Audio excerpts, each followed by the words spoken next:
जो हमारे हिंदू यहाँ के दुकानदार हैं अपने इनसे ही सामान खरीदना और इनसे हमने क्यों लेना सामान। इंडिया में पिछले कुछ सालों से सोशल मीडिया पर मुसलमानों के इकोनॉमिक बॉयकॉट की वीडियोस पोस्ट की जा रही हैं।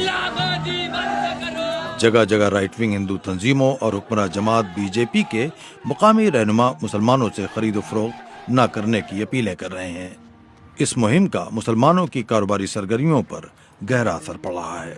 अब कुल मिला के हमारे कस्टमर खत्म ही हो गए। ये चला दी कि भाई होटल मोमडनों के हैं, ये खाने में पेशाब कर देते हैं, खाने में गलत आइटम मिलाते हैं। तो हमने धीरे धीरे जब हमारा काम खत्म हो गया तो हमने कुल मिला के होटल बेच ही दिया।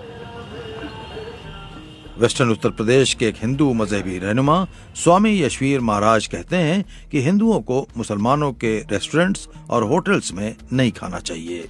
मुसलमानों के बहुत बड़ी संख्या में लोग सनातन धर्म के लोगों के भोजन में थूकने, मूत्र करने या गौ मांस मिलाने का या उसमें ऐसी औषधि मिलाने का जिस औषधि मिले भोजन को कोई सनातन धर्म के लोग करें तो नपुंसक हो जाएं और महिलाएं बांझ हो जाएं। बाज रियासतों में स्लॉटर हाउसेस और मुसलमानों की मिल्कियत वाले मीट प्लांट्स गैर कानूनी कहकर बंद कर दिए गए हैं।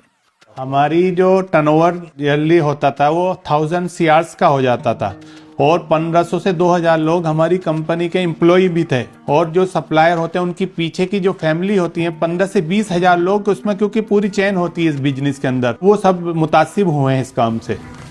ऑल इंडिया जमीयतुल कुरैश के जनरल सेक्रेटरी हाजी यूसुफ कुरैशी कहते हैं कि ये एक पॉलिसी के तहत किया जा रहा है।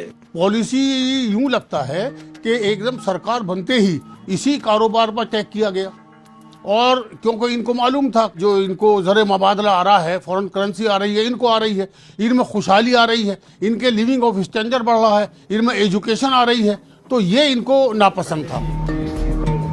रूलिंग पार्टी बीजेपी से करीब समझे जाने वाले दाएं बाजू के दानिश्वर और माहिर इक़्तिसादियात डॉक्टर शुभ्रो कमल दत्ता कहते हैं कि ये सोचना ही गलत है कि हुकूमत मुसलमानों के साथ तफरीक बरत रही है। मैं समझता हूँ कि सरकार की नीति में किसी भी इस तरह का पक्षपात नहीं है।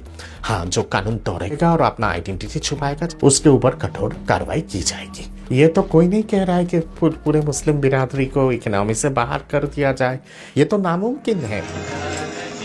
कुंभ मेले में मुसलमानों पर पाबंदी की साधुओं की कॉल हो, दुकानों पर नाम लिखने का हुक्म या सोशल मीडिया पर मुसलमानों के इकोनॉमिक बॉयकॉट की मुहिम, हुकूमत की मुकम्मल खामोशी से इन अनासिर को हौसला मिला है और मुसलमानों की कारोबारी मुश्किलात बढ़ गई हैं।